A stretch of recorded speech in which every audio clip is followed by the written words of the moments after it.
Привет! Искам да ви заведа на едно място, което наскоро презентирахме. Ето този обект, улица Стоян Михайловски 124. Съвсем скоро започването строителството на тази сграда. Тук може да видите как сме презентирали всеки етаж. И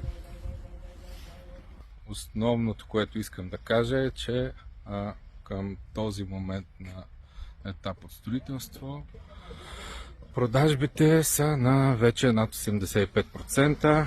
Избора е много малък и де-факто се получава така, че имаме повече клиенти, отколкото предложения за вид имоти, етаж, изложения. Хубавата новина отново да я кажа, че имаме проекти за две нови сгради, които утре ще обсъдим на оперативка и съвсем скоро очаквайте актуализирано нашето ново предложение за последващите сгради, които се строят тук.